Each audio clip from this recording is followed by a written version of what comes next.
Movie की शुरुआत में हम एक सिटी को देखते हैं जहां पर सभी अपने काम में बिजी होते हैं। वहीं हम एक बूढ़े कपल को देखते हैं जो मिट्टी के खिलौने बना रहे होते हैं। वो मिट्टी से एक खूबसूरत से सेफ और एक प्यारी सी लड़की को बनाते हैं जिनका नाम वो नेथन और मे रखते हैं। उस मास्टर की पत्नी मे को देखकर बहुत खुश होती है, लेकिन तभी उनको हार्ट अटैक आता है जिससे वो नीचे गिरने लगती है और उनके हाथ से मे छूट जाती है और वो लुढ़कते हुए दरवाजे के पास चली जाती है। तभी कोई अनजान क्रिएचर मे को उठाकर वहां से ले जाता है। इधर मास्टर अपनी पत्नी की मौत हो जाने से पूरी तरह से टूट जाते हैं और वो खिलौना बनाना बंद कर देते हैं। अगले सीन में हम एक शॉप को देखते हैं जहाँ का शॉपकीपर सभी को खिलौने पर पानी डालकर दिखा रहा होता है। जहाँ शॉपकीपर के पानी डालने की वजह से सभी खिलौने का कलर चेंज हो जा रहा था। ये देखकर सभी बहुत खुश होते हैं, लेकिन वो नेथन के ऊपर पानी नहीं डालता है। ये देखकर एक लड़की उससे पूछती है कि क्या इस पर पानी डालने से इसका भी कलर चेंज हो जाएगा, और वो उस पर पानी डालने ही वाली होती है कि तभी शॉपकीपर उसे रोक देता है और उससे नेथन को लेकर दूर रख देता है और कहता है कि इसे टच मत करो, ये बहुत मूल्यवान है। ये उस मास्टर के द्वारा बनाया गया लास्ट खिलौना था। बेशक ये अपना कलर चेंज नहीं कर सकता है और उन्हें समझ नहीं आ रहा कि आखिर ऐसा क्यों होता है, और इस वजह से वो इसे बेच भी नहीं सकते। इसके बाद हम रात का समय देखते हैं जहाँ पर सभी खिलौने जिंदा हो जाते हैं और सभी अपनी अपनी सुंदरता और पानी डालने पर रंग बदलने की काबिलियत की बड़ाई कर रहे होते हैं। लेकिन यहाँ पर नेथन चुप होता है क्योंकि उसके पास पानी डालने पर कलर चेंज करने की काबिलियत नहीं होती है। और जब बाकी के खिलौने नेथन से उसके पावर के बारे में पूछते हैं तो वो बातें बनाने लगता है। इसके बाद ये लोग खूब मस्ती करते हैं और इसी दौरान एक बार नेथन पीछे से आकर सबको डरा देता है, जिससे सभी लोग उस पर बहुत गुस्सा करते हैं और वो वहाँ से चले जाते हैं। यहाँ पर नेथन कहीं ना कहीं अपने कलर ना चेंज कर पाने की वजह से बहुत दुखी होता है और वो खिड़की पर आकर बैठ जाता है, जहाँ पर उसका फ्रेंड रेड पिगी भी आता है और वो नेथन को समझाता है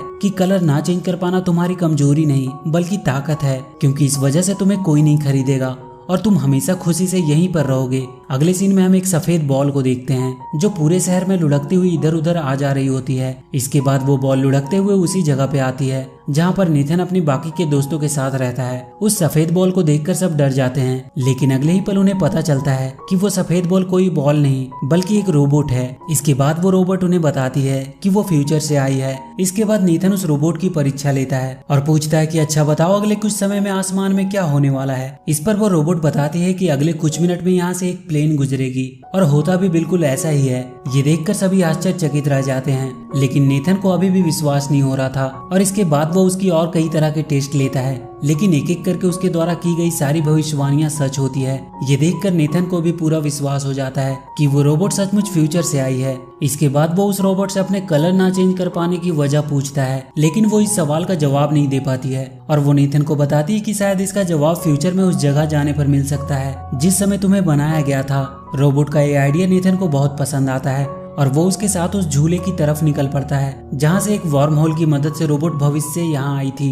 वो किसी तरह इंसानों की नजर से बचते हुए बड़ी मुश्किल से आगे बढ़ रहे होते हैं। वहीं दूसरी तरफ हम रेड पिगी को देखते हैं जो एक साइंस की किताब को अपने पीठ पर बांधकर नेथन की तरफ निकल पड़ता है, क्योंकि उसे साइंस में बहुत रुचि होती है। इसलिए उसे लगता है कि वो नेथन को भविष्य में जाने में मदद कर सकता है। वहीं दूसरी तरफ हम नेथन और रोबोट को देखते हैं जो बहुत मुश्किलों का सामना करके किसी तरह उस झूले के ऊपर पहुंच जाते हैं, जहां पर रोबोट के हिसाब से वो वर्म होल था जिसकी मदद से वो भविष्य से यहाँ आया था। लेकिन वहां पर कुछ भी वैसा नहीं होता है और वो दोनों फ्यूचर में जाने के चक्कर में गिरते हुए एक घर में आ जाते हैं जहाँ पर ढेर सारे पालतू जानवर होते हैं और यहाँ पर एक बूढ़ा कछुआ भी होता है। वो जब नेथन की परेशानी के बारे में सुनता है तो वो उसे बताता है कि तुम्हारे सवालों का जवाब एक ही आदमी दे सकता है, जिसका नाम है 3W मैन, जो सब कुछ जानता है, जो सबसे बड़ा ज्ञानी है। उसके पास हर सवालों का जवाब होता है। इसके बाद वो नेथन को एक मैप दिखाता है और बताता है कि 3W मैन तक पहुंचने के लिए उसे अंडरवर्ल्ड के अंधेरे रास्तों से होकर जाना पड़ेगा और उन अंधेरे रास्तों में इविल फ्लैश नाम का एक शैतान रहता है जिनसे उन्हें बचकर आगे बढ़ना होगा, वरना अगर उसकी नजर उन पे पड़ गई तो या तो वो उन्हें बंदी बना लेगा या फिर जान से मार देगा। इसके बाद नेथन रोबोट के साथ 3W मैन की तलाश में निकल पड़ता है। अब ये दोनों इंसानों की नज़र से बचते हुए गटर में आ जाते हैं और गटर के रास्ते आगे बढ़ने लगते हैं। आगे बढ़ने के दौरान एक बार नेथन रोबोट को यूं ही स्पिन करने को बोलता है और वो ये देखकर हैरान हो जाता है कि वो रोबोट सच में स्पिन करने लगती है। इसके बाद नेथन रोबोट को स्टॉप बोलकर रोक देता है और उससे पूछता है कि ये क्या है। इस पर वो रोबोट नेथन को बताती है कि उसे नहीं पता। दरअसल उस रोबोट में एक वॉइस कमांड का फीचर होता है जिससे कोई भी बोलकर रोबोट को कमांड दे सकता है और अपनी मर्जी के हिसाब से उसे इस्तेमाल कर सकता है। तभी हम वहाँ एक चूहे को देखते हैं जो एक छोटे से गिफ्ट को लेकर जा रहा होता है। अब जब नेथन रोबोट के साथ कुछ आगे बढ़ता है कि तभी उसे नीचे वो गिफ्ट पड़ा दिखाई देता है जो वो चूहा लेकर जा रहा था। नेथन उस गिफ्ट को उठा लेता है और वो उसे एक गिफ्ट के तौर पे उस रोबोट को दे देता है और वो रोबोट उसे लेकर बहुत खुश होती है और उसका सिस्टम नेथन को एक फ्रेंड के तौर पे एक्सेप्ट कर लेता है। अब जब वो लोग आगे बढ़ रहे होते हैं कि तभी उन्हें महसूस होता है कि कोई भारी चीज उनकी तरफ तेजी से बढ़ रही है और अगले ही पल ये देखते हैं कि पानी की एक बहुत बड़ी लहर इनकी तरफ तेजी से बढ़ रही है। ये देखकर नेथन एक लटकती हुई सीढ़ी पर चढ़ जाता है और वो रोबोट भी अपनी जान बचाकर भाग रही होती है कि तभी उसके हाथ से नेथन द्वारा दिया गया गिफ्ट छूटकर नीचे गिर जाता है और रोबोट अपनी जान की परवाह किए बिना उस गिफ्ट को उठाने जाती है। इसके बाद ये लोग किसी तरह बहुत मुश्किल से अपनी जान बचा पाते हैं। इसके बाद नेथन उस रोबोट से पूछता है कि तुमने अपनी जान की बाजी लगाकर उस बेकार से गिफ्ट को क्यों उठाया। इस पर रोबोट बताती है क्योंकि वो उसका दोस्त है। यहाँ पर हमें पता चलता है कि रोबोट नेथन को अपना कितना बड़ा फ्रेंड मानती है। इसके बाद हम उसी रेड पिगी को देखते हैं जो अब भी अपनी पीठ पर बुक लेकर आगे बढ़ने की कोशिश कर रहा होता है और जब वो एक गटर के पास पहुंचता है तो वो उसकी गहराई और अंधेरे को देखकर उसे वार्म होल समझने लगता है। इसके बाद हम रोबोट और नेथन को देखते हैं जिन्हें गटर में दो चूहे मिलते हैं जो इन दोनों को डराने की कोशिश करते हैं। इनमें से एक पतले चूहे का नाम सिकी और मोटे चूहे का नाम गिकी होता है और जब उन्हें पता चलता है कि ये दोनों 3W मैन को ढूंढ रहे हैं तो वो उनसे कहते हैं कि उन्हें पता है कि 3W मैन कहाँ रहता है और वो इन दोनों को अपने साथ ले जाते हैं। इसके बाद वो दोनों इन्हें बेवकूफ़ बनाकर अपने बॉस के पास ले जाते हैं जहाँ पर बहुत से चूहे होते हैं जो एक बेहतर लाइफ जी रहे होते हैं। ये सब देखकर नेथन पूरी तरह से हैरान हो जाता है। इसके बाद ये दोनों चूहों के बॉस के पास जाते हैं जहाँ पर बहुत सी कीमती और ऐतिहासिक चीजें रखी होती है और जब ये दोनों चूहों के बॉस को देखते हैं तो पूरी तरह से डर जाते हैं क्योंकि ये कोई और नहीं बल्कि इविल फ्लैश होता है जो खिलौनों को या तो मार देता है या तो कैद कर लेता है क्योंकि उसे खूबसूरत चीजों को कलेक्ट करने का बहुत शौक होता है। इसके बाद फ्लैश रोबोट को कहता है कि तुम हो एक ब्रांड न्यू रोबोट। ये सुनकर रोबोट उससे पूछती है कि क्या तुम मुझे जानते हो। इस पर फ्लैश बोलता है कि हाँ वो उसे जानता है। इसके बाद हम फ्लैशबैक का सीन देखते हैं जहाँ पर सिकी और गिकी एक लैब में चोरी करने जा रहे होते हैं जहाँ पर एक वैज्ञानिक अपने असिस्टेंट की मदद से उस सफेद रोबोट को बना रहा होता है और वहीं पे सिकी और गिकी की गलती की वजह से वो रोबोट अपनी जगह से हट जाता है और लुढ़कते हुए इधर उधर जाने लगता है जिसे देखकर वैज्ञानिक अपने असिस्टेंट के साथ उसे पकड़ने की कोशिश करता है।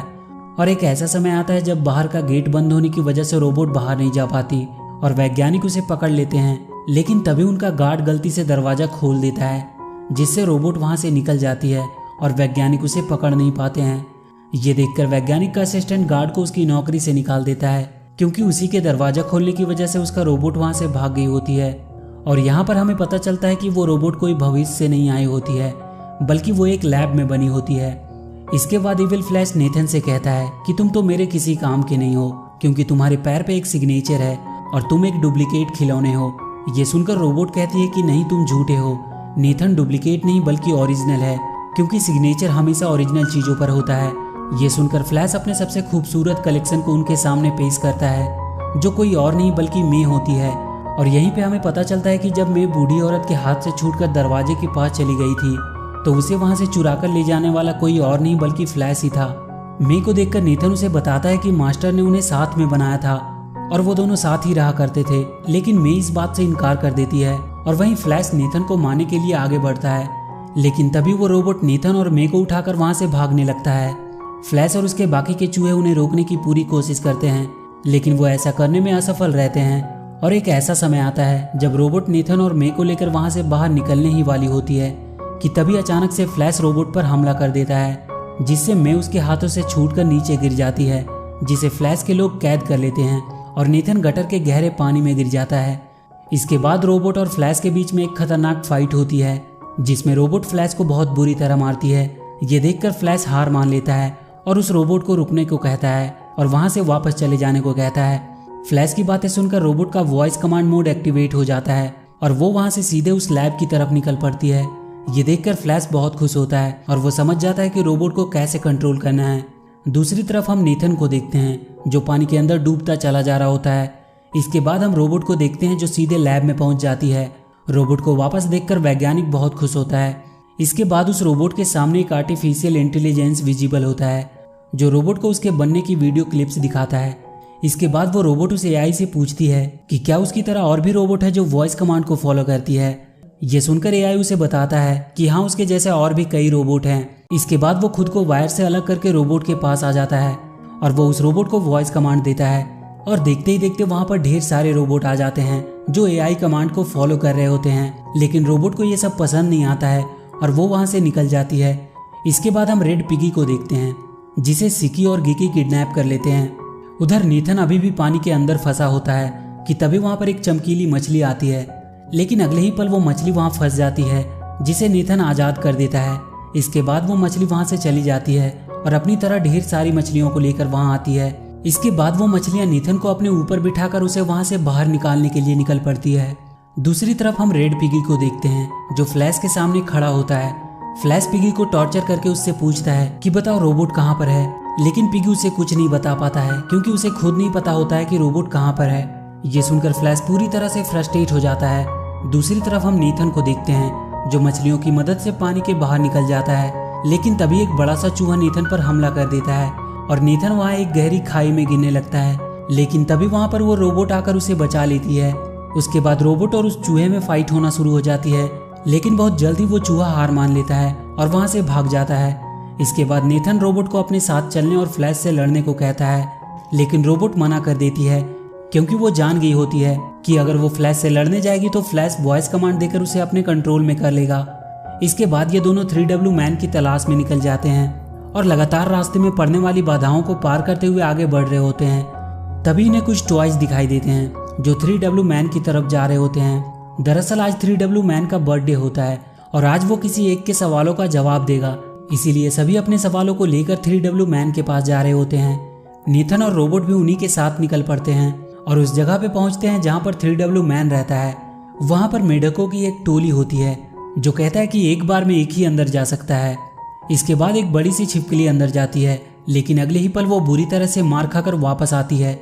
इसके बाद जितने भी लोग अंदर जाते हैं मार खाकर वापस आते हैं। इसके बाद रोबोट अंदर जाती है और बहुत समय बीतने के बाद भी वो वापस नहीं आती है। ये देखकर नीथन दौड़ता हुआ अंदर जाता है और वो देखता है कि वहां पर बहुत से मेढक होते हैं जिन्होंने रोबोट को जकड़ कर रखा होता है। ये देखकर नीथन अपनी जान पर खेलकर उन मेढकों से लड़ने लगता है और बहुत मुश्किल से किसी तरह उस रोबोट को उन मेढकों से आजाद कराता है। इसके बाद वो दोनों 3W मैन के पास पहुंचते हैं, लेकिन यहाँ पर कोई इंसान या जानवर नहीं बल्कि एक कंप्यूटर होता है जिस पर टाइप करके लोग अपने सवालों का जवाब जानते हैं। अब जब नीथन अपने सवालों को टाइप कर ही रहा होता है कि तभी वहाँ पर सिकी और गिकी अपना खौफ दिखाने के लिए वहाँ की एक बिल्ली को बता देते हैं कि वो फ्लैश के आदमी हैं। फ्लैश का नाम सुनते ही वहाँ पर भगदड़ मच जाती है और सारे टॉयज इधर उधर भागने लगते हैं और इसी भागम भाग में पुल टूट जाता है और वो रोबोट एक बड़ी सी चीज पर आकर गिरती है जिससे वो ऑफ हो जाती है। तभी कमरे का दरवाजा खुलता है और यहाँ पर वही गार्ड आता है जिसके दरवाजा खोलने की वजह से वो रोबोट लैब से भागी होती है। दरअसल ये जगह उस गार्ड का कमरा होता है जिसे सब 3W मैन कह रहे थे वो उसका कंप्यूटर होता है। इसके बाद वो रोबोट को उठाकर वहाँ से ले जाता है और वो उसे ठीक करने की कोशिश करता है, लेकिन तभी उसका कुरियर वहाँ आ जाता है और वो अपनी डिलीवरी लेने बाहर चला जाता है। इसी मौके का फायदा उठाकर नीथन रोबोट को लेकर वहाँ से निकल जाता है और जब वो रोबोट के पास दुखी होकर बैठा होता है कि तभी कुछ बच्चे गलती से वहाँ पर मौजूद बड़े से झूले को स्टार्ट कर देते हैं और जब ये सब डीएक्टिवेट पड़ी रोबोट की आंखों में पड़ती है तो वो एक्टिवेट हो जाती है क्योंकि नीथन ने जो वो गिफ्ट रोबोट को दिया होता है उसमें भी एक झूला होता है जिससे वो रोबोट इमोशनली जुड़ी होती है। रोबोट को एक्टिवेट देखकर नीथन बहुत खुश होता है। इसके बाद नीथन रोबोट को ऑफ करके उस गार्ड के रूम में रख देता है और वहां से फ्लैश से अपने साथियों को छुड़ाने के लिए निकल पड़ता है क्योंकि वो नहीं चाहता था कि उसकी वजह से एक बार फिर से उस रोबोट की जान खतरे में पड़े। इसके बाद नीथन सीधे उन चमकीली मछलियों के पास पहुंच जाता है और वो उनके साथ मिलकर फ्लैश के ऊपर हमला कर देता है। सबसे पहले वो गटर का पूरा पानी खोल देते हैं जिससे फ्लैश का पूरा साम्राज्य पानी में डूबने लगता है। इसके बाद नीथन मे और अपने बाकी के दोस्तों को पिंजरे से आजाद कर देता है और उन्हें लेकर वहां से निकल जाता है, लेकिन इससे पहले कि वो मे को लेकर वहां से निकल पाता वहां का वाटर लेवल कम हो जाता है और वो पानी के एक भंवर में फंस जाते हैं और वो उसमें डूबने ही वाले होते हैं कि तभी वहां पर वो रोबोट आ जाती है जो नीथन और मे को बचाकर वहां से ले जाती है। फ्लैश के चंगुल से आजाद होकर नीथन के दोस्त बहुत खुश होते हैं। इसके बाद नीथन मे और रोबोट के साथ मास्टर के घर पे आ जाता है और जब वो मास्टर के खिलौने बनाने की भट्टी में से होते हुए अंदर जा ही रहे होते हैं कि तभी वहां पर फ्लैश आ जाता है। फ्लैश को देखकर रोबोट उसे मारने के लिए आगे बढ़ती है, लेकिन फ्लैश रोबोट को वॉइस कमांड देकर अपने कंट्रोल में कर लेता है और वो उस रोबोट से ही नीथन और मे पर हमला करवाने लगता है। और एक ऐसा समय भी आता है जब रोबोट नीथन और मे को मारने वाली होती है कि तभी उसके अंदर रखा वो गिफ्ट जो नीथन ने रोबोट को दिया था वो रोबोट के अंदर से निकलकर बाहर आ जाता है। और जब रोबोट की नज़र उस गिफ्ट पर पड़ती है तो उसके अंदर बदलाव होना शुरू हो जाता है और देखते ही देखते वो वॉइस कमांड से खुद को आज़ाद कर लेती है। इसके बाद वो वॉइस कमांड की प्रोसेस करने वाली चिप को तोड़ देती है और उसके बाद वो फ्लैश को बुरी तरह से मारती है। रोबोट को फ्लैश के कंट्रोल से बाहर देखकर नीथन बहुत खुश होता है कि तभी फ्लैश भट्टी में कोयले की चैन को खींच देता है, जिससे देखते ही देखते भट्टी में ढेर सारा कोयला आने लगता है, जिसे देखकर रोबोट नीथन और मे को लेकर वहां से भागने लगती है। लेकिन तभी फ्लैश भट्टी की आग वाली बटन को एक्टिवेट कर देता है, जिससे वो पूरी भट्टी जलते हुए कोयले से भरने लगता है। लेकिन किसी तरह बहुत मुश्किल से रोबोट मे को लेकर भट्टी से बाहर निकल जाती है और नीथन भी रोबोट का हाथ पकड़कर बाहर निकलने ही वाला होता है कि तभी फ्लैश नीथन का पैर पकड़कर नीचे खींचने लगता है और नीथन को रोबोट और मे की जान को बचाने के लिए रोबोट का हाथ छोड़ना पड़ता है, जिससे नीथन और फ्लैश धधकते हुए लावे में गिर जाते हैं और वहां पर एक जोरदार ब्लास्ट होता है, जिससे रोबोट और मे दूर जाकर गिरती है। और अगले सीन में हम देखते हैं कि मास्टर सोकर उठता है। जब वो नीचे देखता है तो वहां पर मे होती है, जिसे देखकर वो मास्टर बहुत खुश होता है। इसके बाद वो देखते हैं कि उनकी भट्टी का दरवाजा टूटा हुआ है और जब वो अंदर हाथ डालकर देखता है तो वहां पर नीथन होता है जो बिल्कुल काला पड़ गया होता है। इसके बाद वो मास्टर नीथन को पोंछकर साफ कर देता है और उसके बाद वो एक सफेद चमकता हुआ रियल सेफ लग रहा था। ये देखकर वो बहुत खुश होता है क्योंकि फाइनली उसका भी कलर चेंज हो गया था। इसके बाद वो दोनों रोबोट के पास जाते हैं जहाँ पर वो टूटी पड़ी होती है। तभी कुछ बच्चे उसे उठाकर गार्ड के पास लाते हैं और वो गार्ड उसे बनाकर फिर से पहले जैसा कर देता है। और जब रोबोट नीथन को देखती है तो वो बहुत खुश होती है। और इसी के साथ ये मूवी यहीं पे खत्म हो जाती है। तो वीडियो अगर अच्छी लगी हो तो please do like and share the video and please subscribe to my channel and press that bell icon.